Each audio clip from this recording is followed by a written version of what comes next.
So it happened again. My OBS decided to mess up with its settings and ruin a lot of my footage. I was calmly editing my video when I realized my game had no audio. You could still hear my voice, but the rest was completely silent. Okay, I am not gonna admit that I died twice to chompers. So the 2.5 hours of footage I recorded is lost now.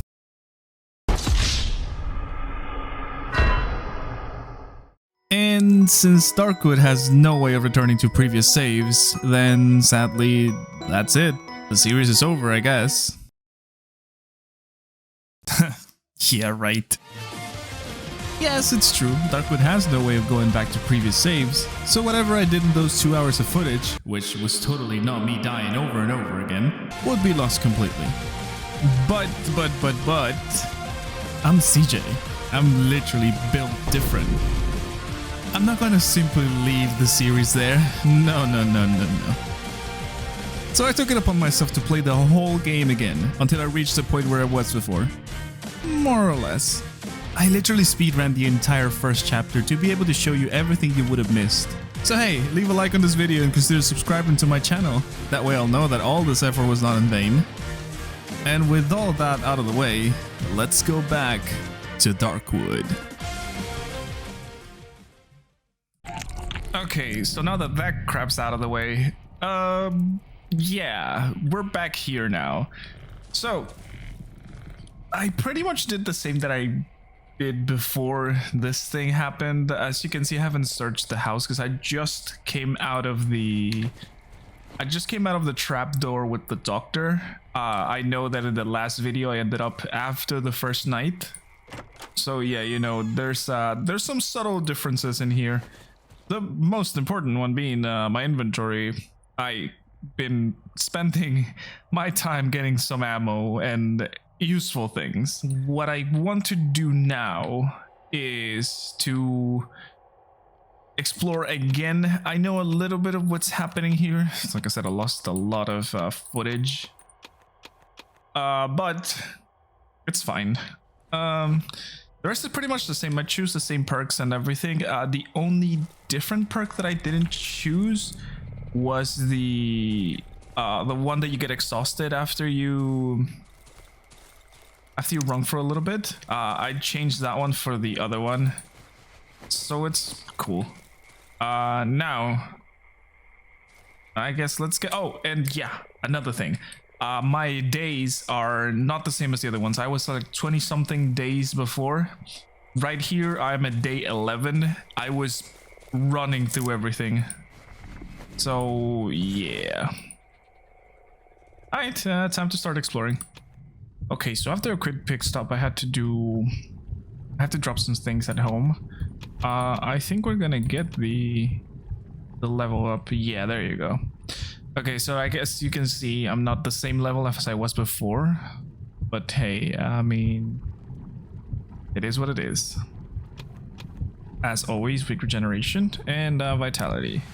It's getting close enough to nighttime where I don't think I'll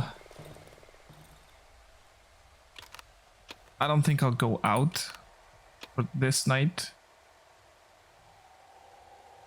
So yeah, I guess I'll wait it out and see what's going on at night. Okay, there it is. Oh, I remember this. EF.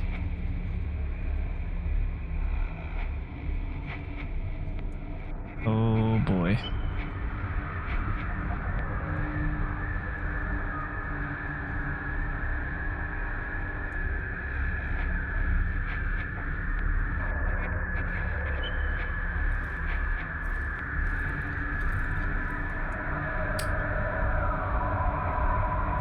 The sound design in this game, it always freaking amazes me. And yes, come back to us soon.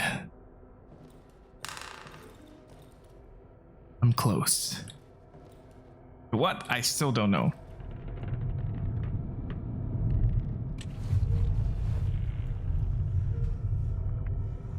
Hey, lamp, no, come back. That's a dog, I can deal with that. Easy. So, I've noticed some things in this second playthrough that I didn't in my first one, and I'll explain once morning comes up, because there are some important details that I actually thought they were very interesting and worth noting. I hate those guys. These guys are the centipedes, and I hate them so much.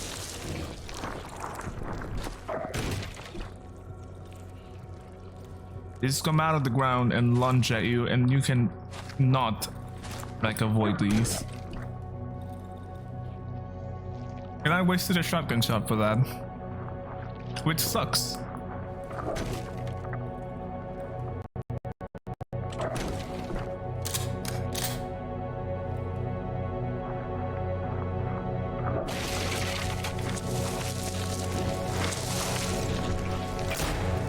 I got him. Look at them. They look so nasty. And that thing, oh. Man. I hate that. Okay, well. Anyways.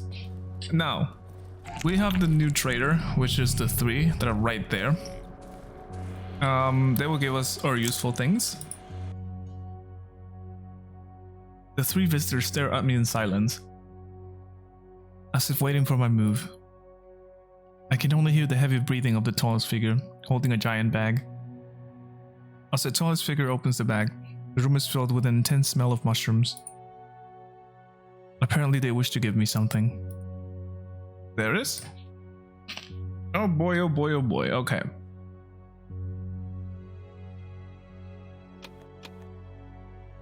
We're gonna be trading the usual with them.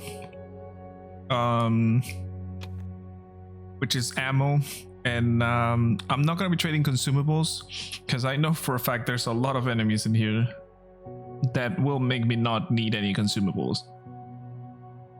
I mean cookables. Yeah, I mean we just gotta, oh, we gotta sell some things to him. But one of the things that I wanted to show you is right over there. You see this guy? This is our old trader, and you know it's dead.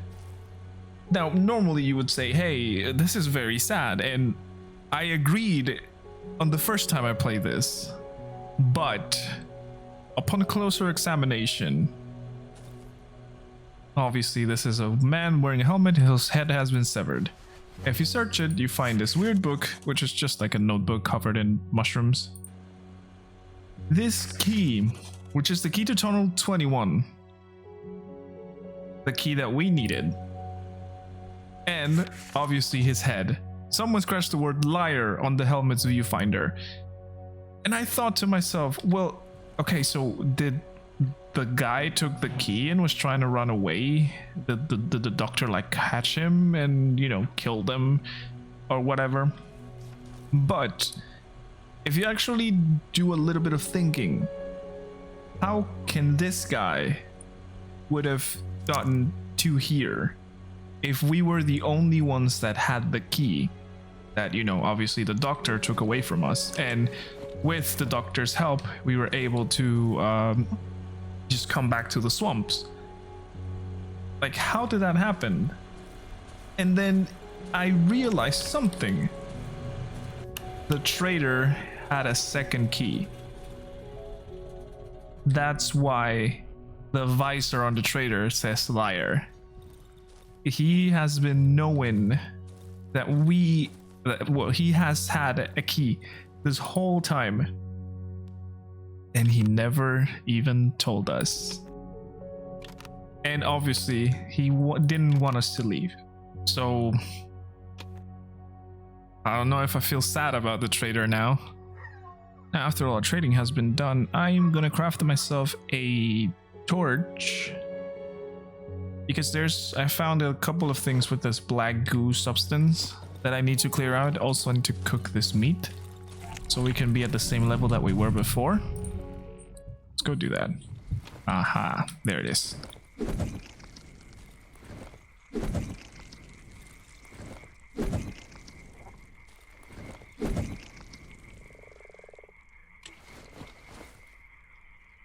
what do we get from this beautiful crate? Some interesting things. Awesome. Let's keep looking around. I know that we have to go to the village first to see what's going on. Actually, you know what? Yeah, let's venture in. Why not?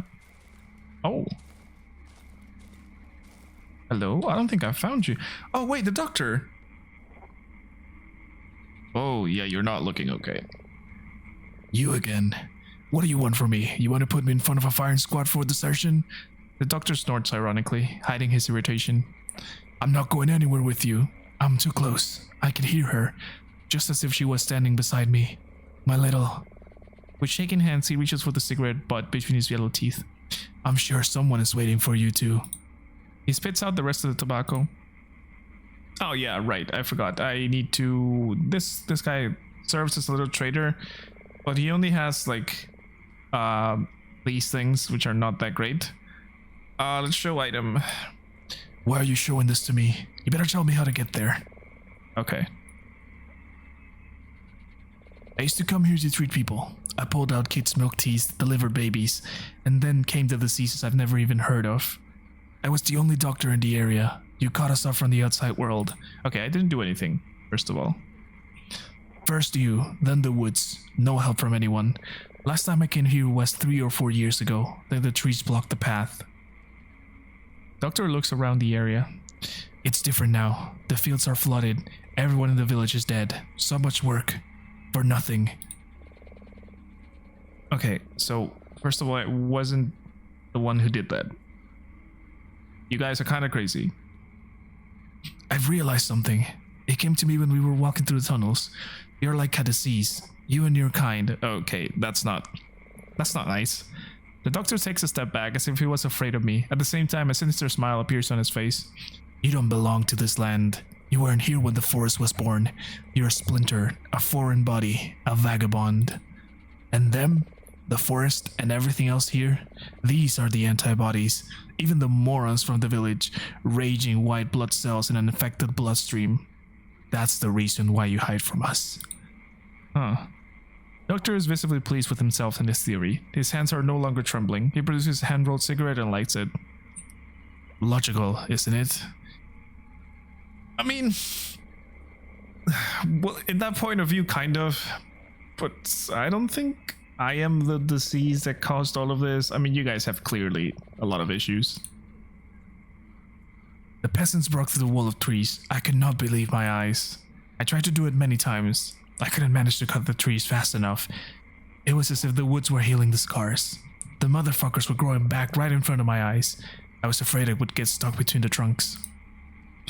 Losing that sound made their blood run cold. They escaped, fearing starvation.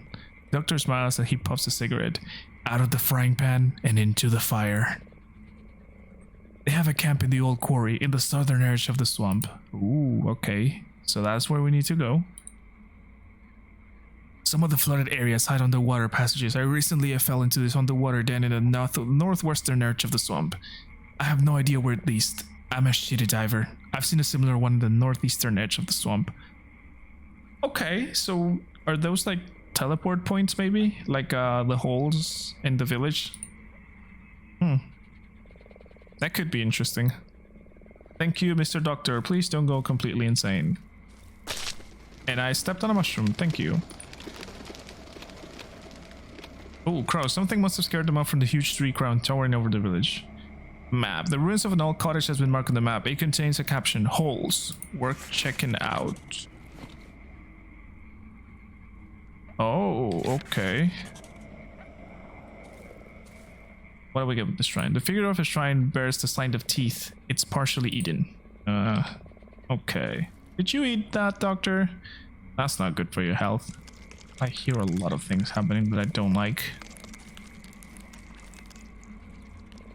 Ooh. A doormat with the flower pattern. I cannot see a thing in here.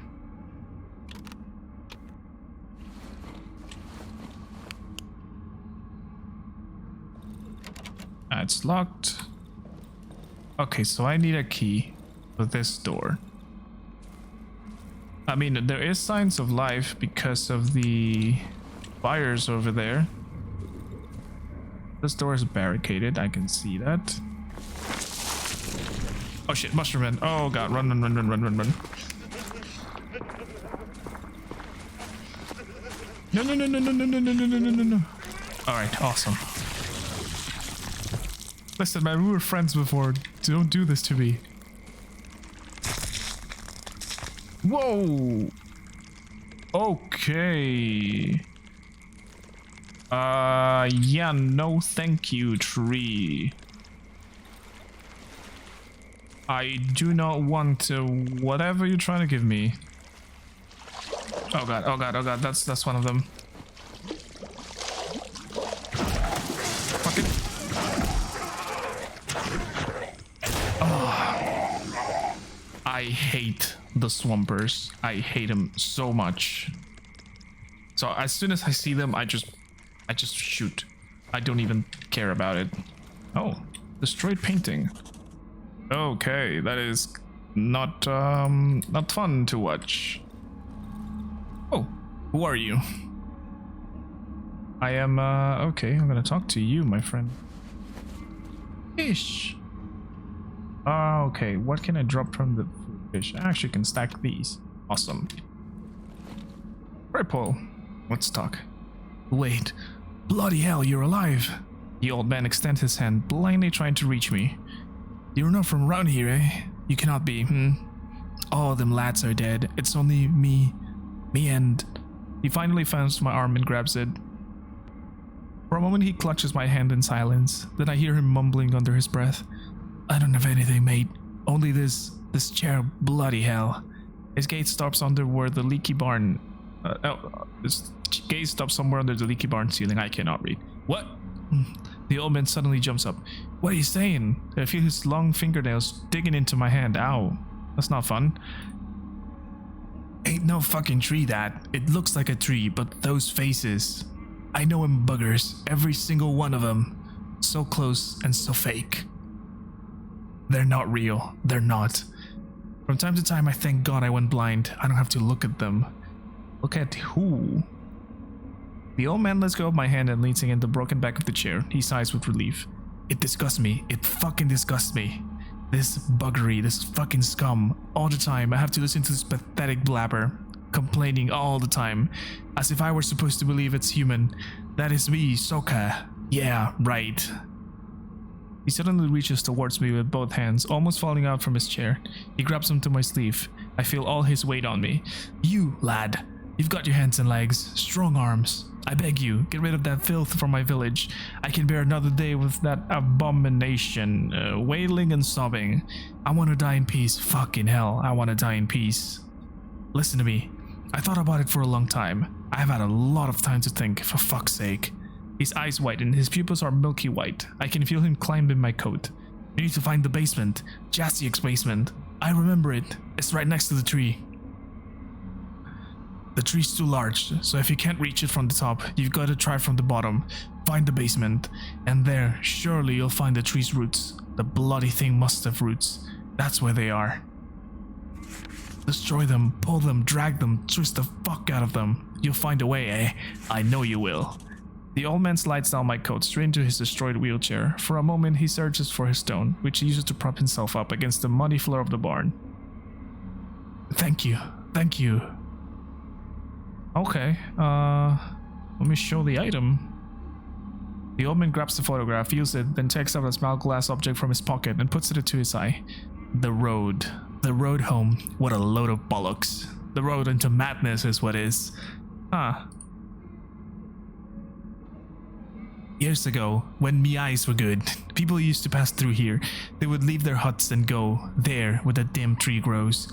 They would often leave at night so that no one could see them. They went into the deep dark woods and never came back. Some of them would say they're going home, but most of them were silent. I don't know.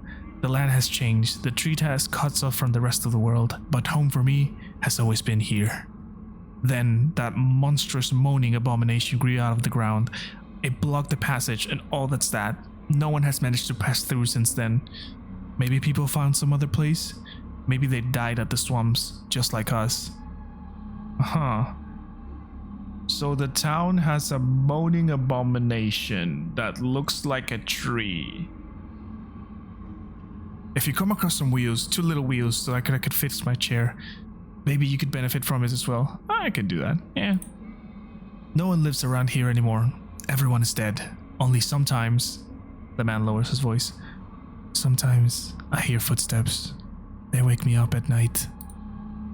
The sound of bare feet against the floor. And the bells, sort of. They come out of nowhere. They move towards the trees, then come back. They pause me and fall silent. They're like a nightmare, a bloody nightmare. Okay, that's not fun. What are you going on about again? The old man leans towards me, scowling. The wheelchair? The war took me legs. Then those wankers bombed my house and me pigs. But it was years after the war. They said it was to fight the disease, so they said. And my Soka, the disease took her from me. All I have is this wheelchair and this land. Aw. Well, you have a lot of dialogue, Jesus. It used to be different here. First, the woods changed. The trees started sprouting up everywhere. We were cut off. Then the water flooded our fields. People went crazy out of hunger. They fought over food. Oh, okay. Well, that's about it. Interesting. So we have to fight or destroy that moaning abomination. That is the tree. Okay. Oh, is this it? I can hear it. It's actually very loud. Talking tree, there it is. Let's examine the talking tree. The tree is okay, that is not a fun image. The tree is gigantic. Its bark stays in contact motion. It swells up and collapses into itself, as if breathing. I see human silhouettes growing out of the tree trunk. They're also moving, as if gesturing in slow motion. Oh god. Dozens of mouths repeat their lines simultaneously, creating an uniform, noisy murmur. Sound like a freaking pig or a cow? Oh god. Between the thoughts, I catch a man's gaze. It's fixed on me. His body, similarly to the other beings, seems to form an integral part of the tree. His limbs are gnarled and his face is grotesquely deformed. Oh. He's the only one to acknowledge my presence. His hand slowly rises, pointing to somewhere on the horizon, above the roofs of the destroyed village. The man's lips are moving, but the ghastly murmur of the other voices drown out his words. Okay. Let's look at the lips of the person talking. Even though the figure speaks sluggishly, it is too high for me to read its lips properly. I think one of the words is radio. Wait, so is this the person who's trying to contact me from the radio? I don't think a tree can use a radio. But I don't know, this is a tree made out of humans, so there is a possibility, I guess. Let's try to climb the tree. The bark is slimy and soft. It creases, moves away from my shoes and hands. I feel the arms that protrude from the roots tugging at my clothes. I'm not sure if they want me to drag me down or pull me closer. I barely break free from the grass. Climbing out is out of the question. Okay. Yeah, I probably don't want to get near the thing like that. Let's kick it though, see what happens. I kick the tree trunk with all my strength, breaking a branch sticking out from between the roots. It hurts! I hear a silent voice coming from beneath my feet. It's the face of a man who has grown into the root. He's completely covered in bark. His lips barely stick above the mud, and his raised arms resemble branches. Oh no. One of them is broken in the elbow. The stump bleeds a white, gooey substance. Instead of seeping down, it slowly flows upward, forming a new arm. Oh god. Salmon. I am barely able to make out any conversations and squabbles from the horrible noises of the tree. You took everything from us. The shouts come from an old man, only the tip of his head and one of his arms sticking out from between the tightly covered bodies. You stole it, thieves. Made the dogs piss on your faces. Right next to him, a woman's head, wobbling from side to side, repeats, "We were hungry. We were hungry." Another figure, hiding its face under our enormous root, lets out a chilling shriek. "Quiet, fucking quiet. Leave us in peace. Shut up." He's interrupted by a man next to him, his intestines hanging from his stomach. God. "It was our common good. It was meant for all of us. You stole it." Wait, you're talking about the cell? High above, at the top of the crown, two silhouettes hanging side by side from their hands and legs, grown into the trunk, are trying to bite each other's faces off. Oh, God. I notice a little smiling face of a girl gazing at me from behind a cluster of leaping heads. Oblivious to the chaos around her, she studies me with curiosity. Just next to her, a massive man calmly hums some melody. The lullaby drowns in the overwhelming noise surrounding the tree.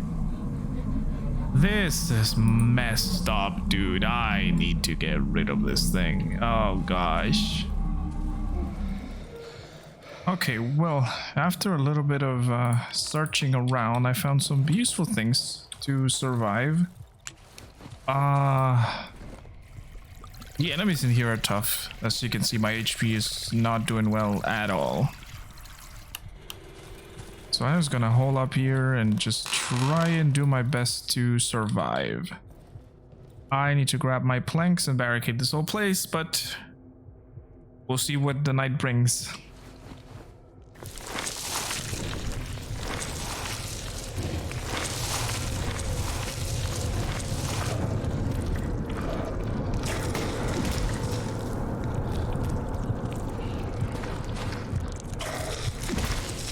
I'm dead. Fuck. Okay. That took me by surprise. Alright. Well, it's fine. We died inside our house. I hate that enemy so much. Okay. Well, this is the basement hatch that the old man was talking about.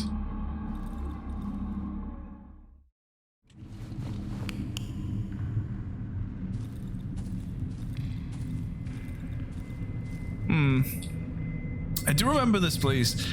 I want to know how to deal with these lights right here. These lights right there. If you look at them, you start dying.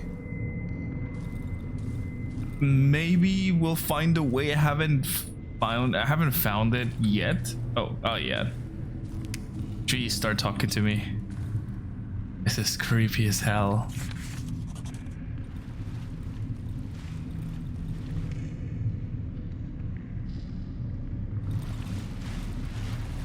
I think I have to enter there, but if I remember correctly, there were some things around here.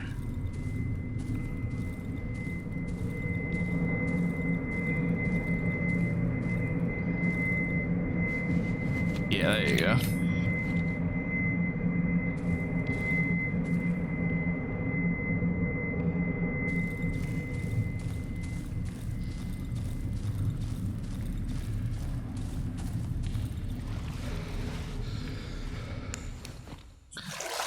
Water is dark and cloudy. The corridor seems very long. I'll probably run out of oxygen.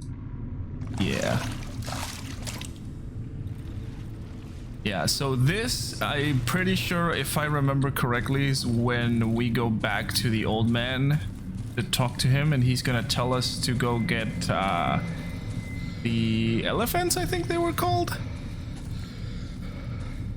which will give us the oxygen tank. Like I said, I'd been doing already a little bit of this thing. I didn't do too much. I think this is the one with the sickle. Yes. I didn't do too much because I was mostly exploring around the map. There's some cool stuff around here that I need to find. But let's talk to the old man. There it is. The basement is flooded, eh? Am I right? Dogs, bollocks, everything's fucking flooded. He turns around as if looking for something. What? Yes. Elephants, fucking plunkers. Ever see elephants, matey? Yeah, they have these elephants here, you see. They live here in the southern part of the swamp. Their hut is in the thicket, in the flooded forest. Yeah, see, that's what I would... Since the wood trapped us here, they keep to themselves. They don't fancy us. Bloody elephants. They have these oxygen tanks, lots of them. And the basement is flooded. You could use an oxygen tank, eh? Yes, I can. Okay. So. Now, oh, can I? Oh, yeah. Awesome. So now I have to go and look for the elephants. And if I remember correctly, the elephants will tell us to go somewhere else. And I stepped on a mushroom. Oh boy. Okay.